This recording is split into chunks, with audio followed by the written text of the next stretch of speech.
నేను పేరు చెప్పను కానీ మీకు ఒక విషయం చెప్తాను. నేను విశాఖపట్నం ఉపన్యాసాలకు ఎడుతుంటా. ఒక కుటుంబం నాకు బాగా సన్నిహితం. నేను ఆవిడ వాళ్ళ కోడళ్ళని చూసుకునే విధానం చూసి ఆశ్చర్యపోయా. ఎందుకంటే వాళ్ళ కోడలు ఒకసారి అమెరికా వెడుతోంది, ఏదో 2 నెలలు అలా పర్యటన చేసి సరదాగా తిరిగి రావడానికి వెడుతున్నారు వాళ్ళ కొడుకు కోళ్ళు.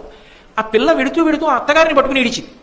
అత్తయ్య 2 నెలలు నిన్ను విడిచిపెట్టి ఉండలేను అత్తయ్య, ఆయన రమ్మంటున్నారని వెళ్తున్నాను. నాకు ఆశ్చర్యం వేసింది, ఏమిటి కోడలు అత్తగారిని పట్టుకుని ఏడవడం ఏమిటి, 2 నెలలు ఉండలేని అత్తయ్య అని చెప్పి ఆ రోజు వాళ్ళ ఇంట్లో నేను పలహారం చేస్తూ ఆయనతో అన్నాను, అయ్యా బహుశా మీ అమ్మగారు మీ భార్య గారిని చాలా ప్రేమతో చూసి ఉండాలి, అదే సంస్కారం మీ ఆవిడకి కూడా వచ్చింది, కోడళ్ళని అంత ప్రేమగా చూస్తున్నారన్నాడు.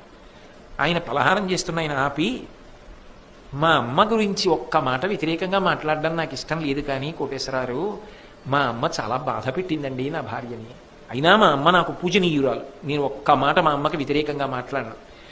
నా భార్య ఎప్పుడూ ఒక మాట అనేది, నా కోడళ్ళు మాత్రం ఇలా బాధపడకూడదు, వాళ్ళని గుండెల్లో పెట్టుకు చూసుకుంటాననేది, అందుకే నా కోడళ్ళని మాత్రం నా భార్య ఒక్క విషయంలో కూడా బాధ పెట్టదండి అన్నారు.